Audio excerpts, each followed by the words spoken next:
Sumber daya usaha. Sumber daya usaha merupakan hal yang sangat penting dalam perusahaan atau organisasi karena tanpa adanya pengelolaan sumber daya, maka kegiatan tidak akan dapat berjalan dengan baik. Oleh karena itu, seluruh kelompok sumber daya usaha, baik itu sumber daya manusia, sumber daya material, sumber daya finansial, dan sumber daya informasi, semua itu perlu dikelola agar kegiatan usaha dapat berjalan dengan efektif dan efisien. Sumber daya usaha juga memiliki beberapa fungsi, yaitu yang pertama untuk mengatur segala proses bisnis. Fungsi dan peran sumber daya usaha yang pertama itu untuk memimpin jalannya proses bisnis. Untuk itu, peran pemimpin harus bisa membina dan meningkatkan keterampilan serta pengetahuan para pegawainya. Yang kedua, sebagai tenaga kerja, mesin dan manusia akan saling bekerja sama dalam setiap kegiatan guna mencapai tujuan perusahaan. Masing-masing tenaga kerja akan mengaplikasikan keahlian mereka masing-masing. Yang ketiga, sebagai pelanggan atau konsumen. Fungsi sumber daya usaha, khususnya manusia, juga berperan menjadi pelanggan atau konsumen. Pelanggan dan konsumen memiliki perbedaan. Untuk pelanggan itu sendiri merupakan orang yang membeli satu produk, barang atau jasa, sementara konsumen adalah orang yang memakai barang hasil produksi. Dan yang terakhir, sebagai produsen.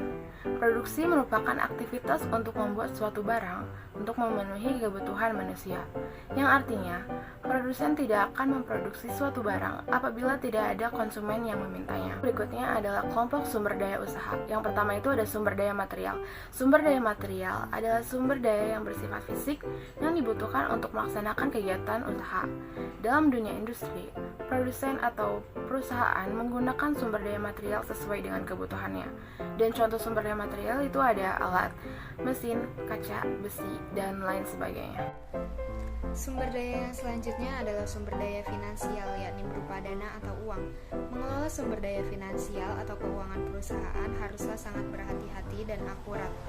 Jika dirasa keuangan perusahaan cukup kompleks, maka perusahaan harus siap untuk menggunakan software akuntansi sehingga hasilnya akan lebih akurat dan efektif. Yang selanjutnya adalah kelompok sumber daya manusia. Sumber daya manusia adalah kelompok sumber daya yang bersifat perorangan yang berbentuk pelatihan dan pendidikan dari pihak manajemen. Pelatihan dan pendidikan dari perusahaan itu berdasarkan data kinerja dari karyawan tersebut. Yang terakhir ada sumber daya informasi. Sumber daya informasi adalah kelompok sumber daya yang menyeluruh untuk kesuksesan bisnis atau usaha yang kita jalani. Informasi yang didapat juga harus jelas, tepat, rinci, dan benar isinya agar tidak ada kesalahan dalam mengelolanya. Adapun 6 jenis sumber daya usaha, yaitu yang pertama ada man atau manusia. Dalam ilmu manajemen, man atau manusia adalah faktor yang paling utama dan paling menentukan.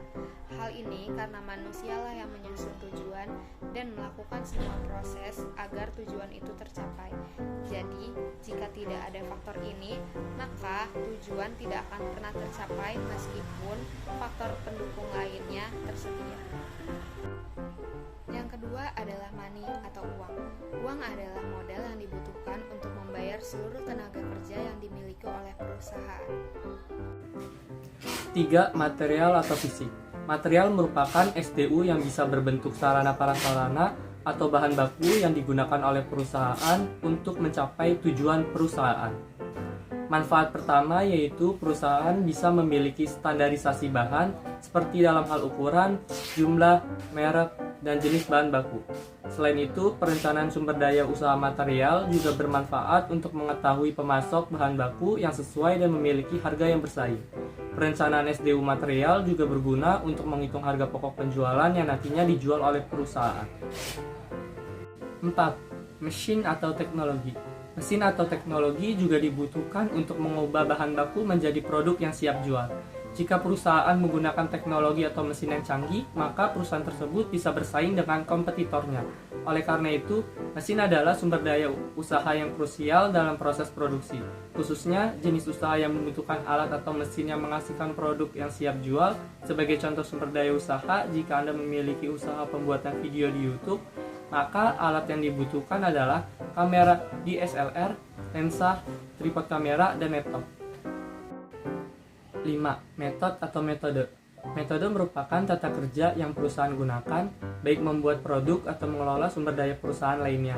Pihak manajemen perusahaanlah yang bertanggung jawab terhadap sumber daya metode ini. Jika metode kerja yang digunakan sesuai standar, maka pekerjaan bisa berjalan dengan efisien dan efektif. 6. Market atau pasar. Jenis sumber daya usaha lainnya yaitu market atau pasar. Pasar merupakan kumpulan penjual dan pembeli yang melakukan transaksi terhadap sebuah jasa atau produk. Pemasaran adalah SDU yang sangat penting karena produk yang dihasilkan oleh perusahaan harus dijual kembali agar mendapatkan keuntungan.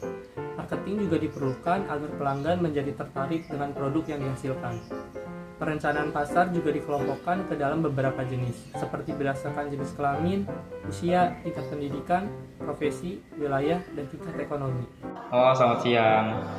Nama kakak siapa? Nama saya Rinjal Purnama Adi. Oke, dari prodi mana ya kak? Saya dari Prodi Pendidikan Ekonomi Angkatan 2019. Oke, posisi kakak sekarang di organisasi? Saya sekarang beramanah menjadi direktur dari BMT Kamu ataupun Koperasi Syariah KSM Bangun Umat. Oke, saya mau ini kak, wawancara buat tugas. Iya, boleh. Langsung ke pertanyaannya aja ya kak. Iya, boleh. Oke. Menurut kakak, apa sih sumber daya usaha itu? Sumber daya usaha ya, kalau menurut saya sumber daya usaha itu adalah sebuah kebutuhan yang diperlukan oleh perusahaan untuk mewujudkan atau menghasilkan peluang usaha. Dalam hal ini produk ataupun jasa. Lanjut ke pertanyaan kedua ya mas. Boleh? Kak, Kok masih? menurut kakak, apakah penting sumber daya usaha itu dikelola dengan teliti? Sumber daya usaha dikelola dengan teliti. Menurut saya sangat penting ya, karena kan perusahaan itu kan orientasinya profit ya, dan untuk mencapai profit itu kan revenue kita harus lebih besar daripada pengeluaran perusahaan kita. Nah, untuk mencapai tahap ini itu kita perlu mengelola sumber daya usaha kita gitu. Misal aja kalau misal usaha kita tuh tidak dikelola dengan baik, misal modal nih. Kalau misal modal kita tidak dialokasikan dengan baik, artinya asal-asalan gitu, itu bisa aja perusahaan kita bisa rugi gitu. Jadi sangat penting nih untuk akhirnya sumber daya usaha itu dikelola dengan baik. Terima kasih. Baik kak, lanjut ke pertanyaan selanjutnya ya. Bila salah satu sumber daya tidak tersedia, apakah masih memungkinkan bagi seseorang atau kelompok untuk memulai sebuah usaha? Ini maksudnya sumber daya usaha ya? Iya. Pertama kita coba rinciin dulu ya. Sumber daya usaha itu kan ada 6 ya. Ada man, ada money, ada material, ada mesin, ada metode, dan ada market nih. Gimana kalau misal keenam sumber daya ini nggak ada nih salah satunya, apakah kita masih bisa menjalankan usaha? Jawaban saya tergantung usahanya apa. Misal kayak gini, kalau misal konteksnya itu usaha kecil, dalam tanda kutip ya usaha kecil-kecilan yang skalanya masih skala mikro, itu masih bisa aja gitu. Kalau misal salah satu variabel yang nggak ada, katakanlah variabel yang nggak ada itu mesin gitu, kan nggak apa-apa ya kalau misal usaha itu dalam tanda kutip yang kecil-kecilan nggak ada mesinnya gitu, kan bisa jalan. Kalau variabel yang lain misal metode nih, metode dalam mengelola perusahaan dan juga mempromosikan produk, itu kan nggak apa-apa ya kalau misal usaha-usaha kecil nggak perlu ada metode. Tapi tetap lebih baik kalau misal keenam sumber daya tadi ada gitu, agar profit yang dihasilkan bisa lebih maksimal. Nah itu kan orientasi kalau misal usahanya kecil-kecilan. Gimana kalau misal konteksnya adalah di corporate gitu atau perusahaan besar? Kalau menurut saya sangat susah ya kalau misal keenam sumber daya usaha tadi nggak ada, karena persaingan sekarang sangat ketat ya. Satu aja yang nggak ada tuh udah kalah saing gitu, perusahaan kita bakal kalah saing. Jadi kalau misal konteksnya adalah di corporate, kita harus menyiapkan nih segala sumber daya usaha itu udah tersedia gitu, udah baik, agar supaya sebelum kita mulai usaha gitu. Jadi kalau misal tadi konteksnya adalah perusahaan besar, menurut saya nggak bisa sih, susah gitu. Kasih. Terus ini pertanyaan terakhir nih kak. Iya. Saran dari kakak nih agar sumber daya usaha berjalan dengan baik itu yang bagaimana kak? Saran ya? Iya. Sumber daya usaha kan nggak berjalan sendiri nih, artinya dikelola atau diatur oleh ownernya gitu, oleh pemilik perusahaan, pemilik usahanya. Jadi ownernya ini yang punya tanggung jawab lebih dalam mengelola sumber daya usaha agar memastikan sumber daya usahanya ini baik gitu. Jadi kalau misal saran saya yang secara teknis mungkin nggak ada ya, saya nggak bisa jawab gitu karena saya belum di tahap itu.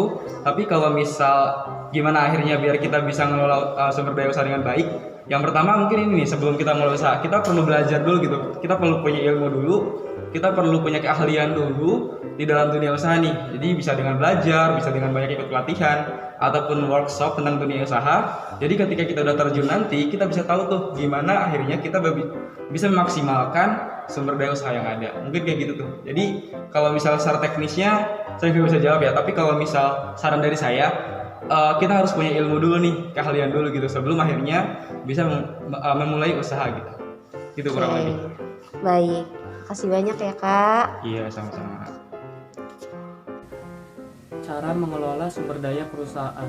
Dalam manajemen ada 4 pendekatan dasar dalam melakukan kegiatan manajemen, yakni planning, organizing, leading, dan controlling. Dalam mengelola sumber daya usaha, pendekatan organizing menjadi prinsip yang sangat penting. Organizing berasal dari kata organize, dalam bahasa Inggris yang berarti mengatur. Organisasi adalah kegiatan penempatan sumber daya untuk mencapai tujuan strategis. Organizing meliputi penugasan setiap aktivitas, membagi pekerjaan ke dalam setiap tugas yang spesifik, dan menentukan siapa yang memiliki hak untuk mengerjakan beberapa tugas. Tidak hanya dalam pembagian tugas, organizing juga diperlukan dalam menentukan jumlah sumber daya yang akan digunakan dalam mencapai tujuan. Pembagian sumber daya tersebut cenderung tergantung pada skala proyek yang ingin dicapai oleh perusahaan. Cara dari organizing sendiri juga tergantung pada tipe manajer tiap perusahaan yang pastinya berbeda-beda dan memiliki keunikan masing-masing.